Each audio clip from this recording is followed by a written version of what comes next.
La clarté de l'esprit n'est pas un don de l'univers. C'est une malédiction silencieuse qui transforme chaque instant de calme en une chambre de torture psychologique. Alors que le monde dort dans le confort de ses certitudes superficielles, il existe un type d'esprit qui ne peut se reposer, qui ne peut simplement exister sans remettre en question, sans analyser, sans déchirer le voile des apparences jusqu'à saignement contre la vérité. Carl Jung comprenait cela avec une précision chirurgicale. Le soi-disant don de l'intelligence, de la conscience amplifiée, n'est pas le prix que la société cherche à célébrer. C'est un exil permanent du paradis de l'ignorance, une condamnation à voir ce que les autres ne peuvent voir et à porter le poids de cette vision dans une solitude absolue. Penser trop, ce n'est pas simplement avoir beaucoup de pensées. C'est l'incapacité à couper le moteur de la conscience, à vivre en surface où résident des certitudes confortables et des vérités pratiques. C'est être piégé dans une boucle perpétuelle d'analyse où chaque décision devient un labyrinthe de possibilités. Chaque interaction sociale, un théâtre de masques que seul vous pouvez voir. Chaque moment de bonheur, une suspicion qu'il y a quelque chose de plus profond et de plus sombre qui se cache en dessous. Jung a décrit l'ombre, ce territoire psychique où nous déposons tout ce que nous ne voulons pas reconnaître en nous-mêmes. Mais pour ceux qui pensent trop, l'ombre n'est pas un sous-sol abandonné. C'est une pièce éclairée dans laquelle ils ne peuvent s'empêcher d'entrer encore et encore, examinant chaque coin, chaque fissure, chaque vérité répugnante sur la nature humaine et sur eux-mêmes. La société célèbre l'intelligence dans l'abstrait, mais punit sa manifestation concrète. Elle veut des gens assez intelligents pour être productifs, mais pas au point de remettre en question le système qui les exploite. Elle souhaite des esprits qui résolvent des problèmes techniques, mais pas ceux qui identifient les enjeux existentiels sous-jacents à la structure même de la civilisation. Le penseur profond devient une menace non pas parce qu'il est violent ou destructeur, mais parce que sa simple existence expose la fragilité des récits collectifs. Leur capacité à voir des schémas, à relier des points que d'autres ignorent, et à reconnaître les contradictions fondamentales auxquelles tout le monde participe, en fait un miroir inconfortable reflétant l'hypocrisie systémique. Jung comprenait que le processus d'individuation, ce chemin vers la plénitude psychologique, n'est pas une aventure romantique de connaissance de soi. C'est une descente en enfer personnel où chaque illusion doit être confrontée et détruite. Pour le penseur excessif, ce processus n'est pas optionnel. Il se déroule constamment, sans répit, sans la possibilité d'un oubli miséricordieux. Chaque interaction sociale devient un matériau pour l'analyse. Pourquoi a-t-il dit cela? Que révèle-t-il de ses véritables intentions? Que dit ma réaction de mes propres blessures non guéries? Le cerveau ne se repose pas parce qu'il a été entraîné, ou maudit, à chercher un sens dans chaque stimulus, à construire et déconstruire des récits jusqu'à ce que la réalité elle-même devienne une collection d'interprétations fragmentées. La solitude du penseur profond n'est pas circonstancielle. Elle est ontologique. Il existe une distance insurmontable entre ceux qui ont vu trop de choses et ceux qui restent confortablement dans l'aveuglement consensuel. Les conversations superficielles deviennent insupportables, non pas par arrogance intellectuelle, mais à cause de l'impossibilité de désactiver l'appareil critique qui détecte constamment les évasions, contradictions et mensonges pieux qui soutiennent le tissu social. Schopenhauer a exprimé cela avec son pessimisme caractéristique. La vie est souffrance, et la conscience est le mécanisme qui amplifie cette souffrance jusqu'à en faire une expérience insupportable. Le penseur excessif ne peut pas profiter de l'opium des masses parce que leur esprit rejette constamment l'anesthésiant des croyances rassurantes. Jung a identifié que la névrose, cette distorsion psychique qui cause tant de souffrances individuelles, découle du conflit entre les exigences de l'ego conscient et les réalités de l'inconscient. Pour la plupart, ce conflit reste dans l'ombre, générant des symptômes qui peuvent être ignorés ou médicamenteux. Pour ceux qui pensent trop, le conflit est un champ de bataille illuminé, où chaque tension est visible, chaque contradiction est palpable, chaque mécanisme de défense est transparent. Il n'y a aucun refuge dans le déni, parce que l'esprit analytique a démoli toutes les voies d'évasion. L'angoisse existentielle qui accompagne une réflexion excessive n'est pas abstraite. Elle se manifeste par une paralysie décisionnelle, où chaque option se ramifie en conséquences infinies possibles. Elle se manifeste par l'incapacité de se reposer, où le cerveau continue de traiter l'information même durant des moments qui devraient être consacrés au repos. Elle se manifeste par le sentiment perpétuel d'être déphasé avec le monde, d'être un observateur étrange dans une pièce où tous les autres acteurs connaissent leur texte, mais où vous ne voyez que l'artificialité de la production. Jung parlait de l'archétype du sage blessé, cette figure qui acquiert la connaissance à travers la souffrance et porte cette sagesse comme un fardeau. L'introverti excessif incarne cet archétype sans l'avoir choisi. Leur connaissance ne provient pas des livres ou d'expériences mystiques, mais du simple acte d'être incapable de cesser d'observer, d'être incapable de suspendre le jugement critique, d'être incapable de participer aux fictions collectives avec l'innocence de quelqu'un qui ne voit pas les coutures de la réalité. Cette connaissance n'apporte ni pouvoir ni paix. Elle offre seulement une vision claire de la fragilité et de l'arbitraire de la structure sur laquelle nous construisons tous nos vies. La psychologie moderne a pathologisé la pensée excessive sous des étiquettes telles que la rumination, l'anxiété généralisée ou le trouble obsessionnel. Mais ces catégories diagnostiques cachent une vérité plus profonde que Jung avait pressentie. Toute souffrance psychologique n'est pas une dysfonction. Une partie de cette souffrance est la réponse naturelle et appropriée d'un esprit qui refuse d'accepter les simplifications nécessaires à la paix mentale. C'est le prix de la lucidité dans un monde qui récompense l'aveuglement fonctionnel. Le système médical propose des médicaments qui réduisent l'activité cérébrale, silenciant les circuits d'analyse excessive, et dans de nombreux cas, cela est nécessaire à la survie de base. Mais il est important de reconnaître ce qui est réduit au silence. Ce n'est pas simplement un dysfonctionnement biochimique. C'est une forme de conscience qui a vu trop de choses pour revenir au confort de l'ignorance. Jung distinguait entre la névrose commune, un produit de conflits personnels non résolus, et ce que l'on pourrait appeler la névrose existentielle, un produit de la confrontation aux vérités fondamentales de l'existence humaine. La personne trop réfléchie vit constamment dans ce second domaine. Chaque jour est une négociation avec l'absurdité de l'existence, avec l'arbitraire du sens, avec la dissolution inévitable de tout ce que nous construisons. Alors que d'autres peuvent reporter ces questions, les déléguer à la religion ou les ignorer par distraction, l'esprit qui ne peut s'empêcher de penser fait face en permanence à l'abîme, l'observe, le mesure, en reconnaissant que l'abîme l'observe aussi. La culture contemporaine a commercialisé l'angoisse du penseur. Les livres de développement personnel promettent des techniques pour calmer l'esprit, vivre dans le présent, atteindre la paix intérieure. Ces solutions ne sont pas totalement inutiles, mais elles ignorent souvent que pour certains esprits, l'immobilité n'est pas un état atteignable. La rumination excessive n'est pas une habitude que l'on peut désapprendre par des exercices de respiration. C'est une configuration fondamentale de la conscience, une manière d'être au monde qui ne peut pas simplement être reprogrammée avec des mantras positifs. Le paradoxe cruel est que la pensée profonde, qui devrait être un outil pour comprendre et naviguer dans la réalité, devient un obstacle à la vivre. Jung a observé que beaucoup de ses patients les plus intelligents étaient aussi les plus paralysés, non pas par manque de capacité, mais à cause d'une vision excessive. Ils voyaient tant de possibilités, de dangers potentiels et de ramifications pour chaque décision que l'action elle-même devenait impossible. L'intelligence, poussée à l'extrême, crée une forme de paralysie où la clarté sur les options détruit la capacité de choisir. Cette paralysie dépasse les décisions pratiques. Elle affecte la capacité à établir de véritables connexions émotionnelles. L'hypothétiqueur analyse constamment ses propres émotions, remettant en question leur authenticité, cherchant les motifs cachés derrière chaque sentiment. L'amour devient un phénomène à disséquer, l'amitié une transaction à évaluer, la joie un état temporaire dont on se méfie car il finira inévitablement. Cette conscience hyper-émotionnelle ne crée pas une plus grande connexion. Elle génère une distance, une couche d'analyse qui se tient entre l'expérience directe et le sujet qui la vit.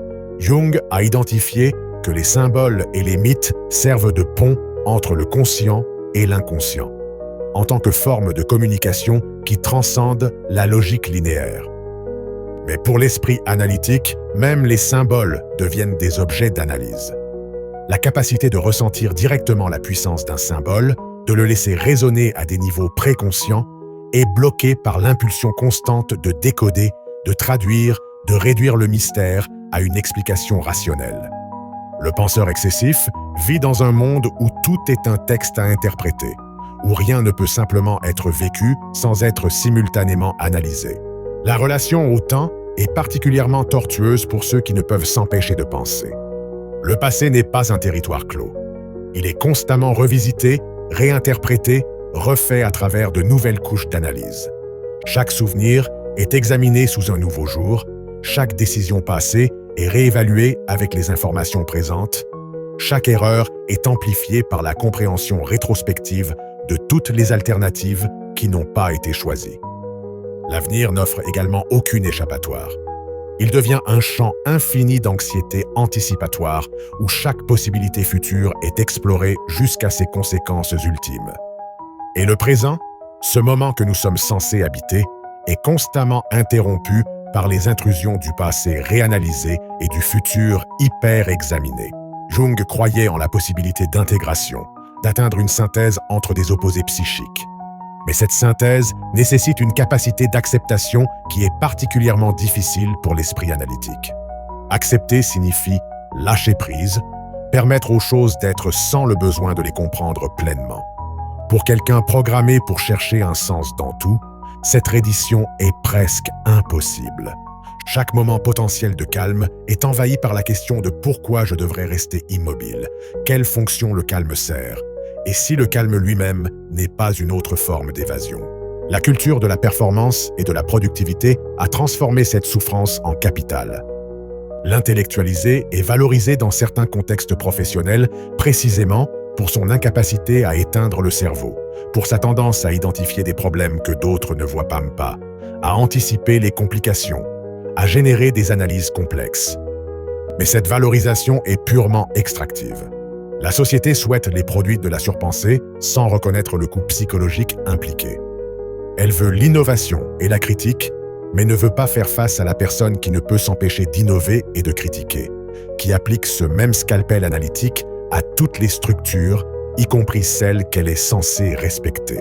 Jung a passé des années à explorer son propre inconscient, en documentant ses visions et ses rêves dans ce qui deviendra le livre rouge. Ce processus n'était pas thérapeutique au sens conventionnel. C'était une immersion dans le chaos psychique qui a failli le détruire. Pour le penseur réfléchi, chaque jour est une version moins dramatique, mais tout aussi épuisante de ce processus. Il n'est pas nécessaire d'utiliser des techniques particulières pour accéder à l'inconscient lorsque l'esprit conscient perce constamment les barrières de la répression, lorsque chaque pensée aléatoire peut devenir une entrée dans le tunnel de l'introspection obsessionnelle. L'isolement social vécu par le penseur profond n'est pas seulement le produit de leur incapacité à se connecter. C'est aussi le résultat du rejet qu'il suscite chez les autres. La personne qui questionne constamment, qui n'accepte pas les explications superficielles, qui souligne les contradictions dans les récits collectifs, devient une présence inconfortable. Les groupes sociaux fonctionnent sur la base d'un certain niveau de consensus non examiné, de règles implicites que tout le monde accepte de ne pas remettre en question trop souvent. L'hypothécaire viole constamment ce contrat social, non par malveillance, mais en raison d'une incapacité à participer à la fiction partagée. Jung a reconnu que certaines personnes sont appelées à vivre en dehors des normes collectives, pour servir d'explorateurs des territoires psychiques que la plupart évitent. Mais cet appel n'est pas glorieux. C'est une condamnation à la marginalité, à l'incompréhension, au sentiment constant de traduire entre deux langues que personne d'autre ne parle. Le penseur excessif ne choisit pas cette position. Il se trouve là, expulsé du paradis de la simplicité, incapable de croire à nouveau au récit qui lui donnait autrefois une structure. La quête de sens devient une prison lorsqu'il n'y a pas de possibilité de trouver un sens satisfaisant. Le penseur profond cherche et cherche, construit et déconstruit des systèmes de sens, pour découvrir que chaque système a ses fissures, ses angles morts, ses fondations arbitraires. La philosophie n'offre pas de réponse définitive. La science explique le comment, mais pas le pourquoi. La religion exige la foi là où l'esprit analytique ne peut offrir que du scepticisme. Et ainsi, la recherche continue, non pas parce qu'il y a l'espoir de trouver, mais parce que l'esprit ne peut faire autre chose que chercher. Jung mettait en garde contre les dangers de l'inflation psychique, de l'identification excessive aux archétypes de l'inconscient collectif. Pour le penseur excessif, le danger opposé est tout aussi réel. La déflation psychique ou la conscience de ses limites, la futilité des efforts l'insignifiance cosmique de l'existence individuelle écrase tout sens de but ou de valeur. L'équilibre que Jung préconisait entre conscience et inconscience, entre ego et ombre, entre le personnel et le collectif, est un équilibre qui nécessite une danse délicate. Pour ceux qui pensent trop, chaque pas de cette danse est hyper conscient, calculé, dépouillé de la grâce qui vient de la spontanéité. La question persistante est de savoir si ce mode d'existence peut être racheté, s'il existe une manière de vivre avec cette malédiction qui ne consiste pas simplement à survivre jusqu'au lendemain. Jung suggérerait que la réponse réside dans l'intégration, dans l'acceptation de l'ombre, dans la reconnaissance que la surpensée fait partie de la totalité de l'être et n'est pas quelque chose à éradiquer. Mais cette acceptation est en soi un processus que l'esprit analytique tend à saboter. Chaque instant d'acceptation est immédiatement remis en question. Cette acceptation est-elle sincère ou n'est-ce qu'une autre forme d'évasion? Est-ce que j'intègre mon ombre ou est-ce simplement une rationalisation de ma dysfonction? L'acte d'accepter devient un autre objet d'analyse, dépouillé de son pouvoir transformateur par la conscience même qui cherche la transformation. La culture contemporaine offre des distractions infinies, des moyens de maintenir l'esprit occupé afin qu'il n'ait pas à se confronter lui-même. Les réseaux sociaux, le divertissement constant, l'immersion dans des récits fictifs, tout cela sont des stratégies pour éviter le silence où émergent les pensées profondes. Pour la plupart, ces distractions suffisent. Pour le surpensant, même les distractions deviennent matière à analyse. L'acte de distraction est observé et critiqué. La dépendance à la distraction est reconnue comme un symptôme de quelque chose de plus profond. Et ainsi, même l'évasion de la pensée devient une autre couche de réflexion sur la réflexion. Jung croyait que le but de la vie n'était pas le bonheur, mais la signification. Mais pour ceux qui pensent trop, la signification est précisément le problème. Il y a trop de significations possibles, trop d'interprétations, trop de couches de symbolisme et de contextualisation. La recherche de la signification devient une spirale, où chaque réponse génère 10 nouvelles questions, où chaque moment de clarté est suivi par une reconnaissance de tout ce qui n'est pas encore compris. La signification, au lieu d'être une encre, devient un horizon qui se rétracte constamment, toujours visible mais jamais atteignable. Le corps souffre également sous le poids de la pensée excessive. La tension mentale se traduit par une tension physique. Les muscles restent contractés, le système nerveux en état d'alerte perpétuelle, le sommeil interrompu par l'incapacité à couper le dialogue intérieur.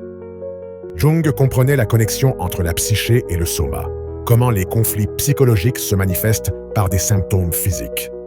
Pour le penseur obsessionnel, tout le corps devient un enregistrement de la souffrance mentale, une carte des tensions reflétant les nœuds non résolus de la conscience piégée en elle-même. La tentation du nihilisme est presque inévitable. Si chaque analyse mène à l'arbitraire du sens, si chaque structure se révèle être une construction fragile, si toute certitude se dissout sous le regard critique, alors pourquoi ne pas embrasser la futilité? Le nihilisme offre une forme perverse de paix, la paix d'avoir cessé de chercher, d'avoir accepté qu'il n'y a rien à trouver. Mais même cette position est insoutenable pour l'esprit analytique.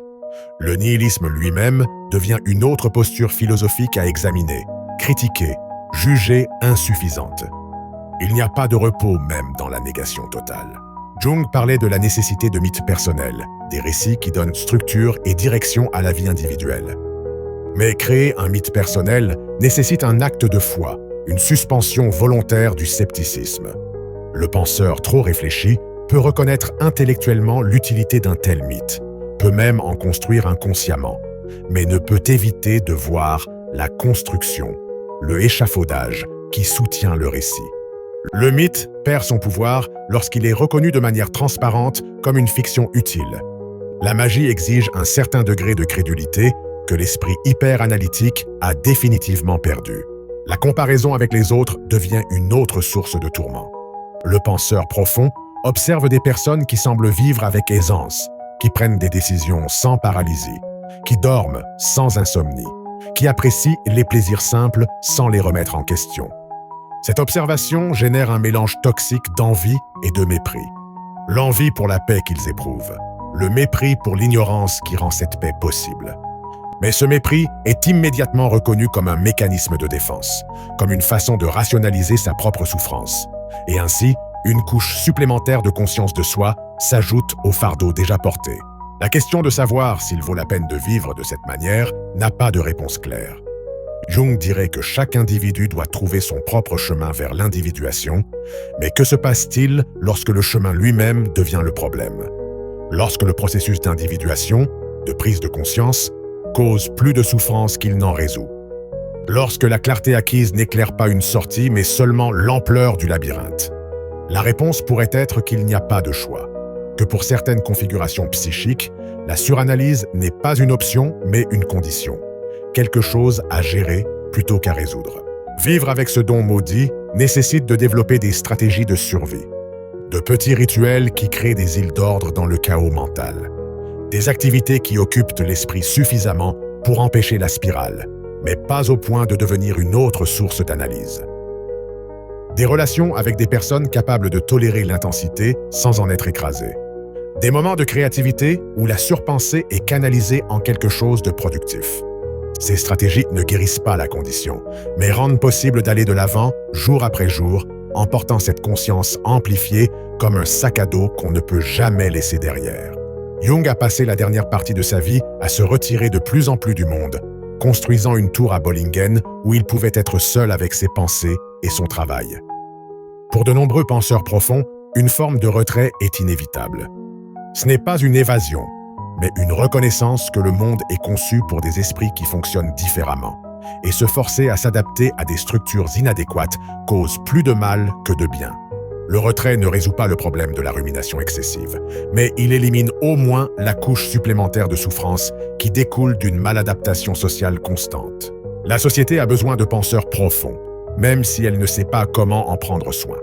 Elle a besoin de personnes qui voient ce que les autres ne voient pas, qui remettent en question ce que les autres acceptent, qui portent le poids d'une conscience amplifiée afin que, parfois, leurs idées puissent filtrer dans la conscience collective. Mais ce rôle social ne rend pas la charge plus légère.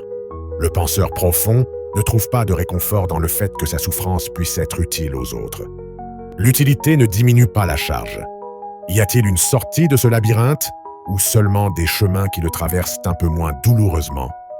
Jung suggérerait que la sortie consiste à le traverser entièrement, sans éviter aucun coin de l'ombre, à intégrer tout ce qui est trouvé jusqu'à atteindre une plénitude qui transcende la souffrance.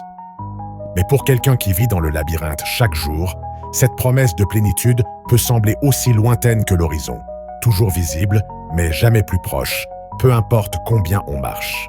Et ainsi nous arrivons au miroir que Jung savait que nous devons tous finir par affronter. Ce n'est pas un texte sur les autres. Il s'agit de reconnaître que si vous êtes arrivé jusqu'ici, si ces mots résonnent en vous, alors vous savez déjà de quoi il s'agit. Vous connaissez déjà le poids de la pensée incessante, la solitude de voir ce que les autres ne voient pas, la malédiction de la clarté dans un monde qui préfère le brouillard. La question n'est pas de savoir si vous pouvez échapper à votre propre esprit. La question est ce que vous ferez avec la conscience que vous avez été forcé de porter. La transformerez-vous en quelque chose qui justifie la souffrance qu'elle cause? Trouverez-vous des moments de grâce au sein du tourment? Ou vous contenterez-vous de survivre jour après jour jusqu'à ce que la pensée s'arrête enfin? Jung ne peut pas répondre à cela pour vous. Personne ne peut. La seule certitude est qu'à cet instant précis, pendant que vous lisez ceci, votre esprit analyse déjà ces questions, les décompose, cherche des fissures, incapable de simplement ressentir sans aussi penser au ressenti. Et peut-être, juste peut-être, dans cette reconnaissance, il y a quelque chose qui ressemble à une réponse, ou du moins une voie de paix face à l'absence de réponse.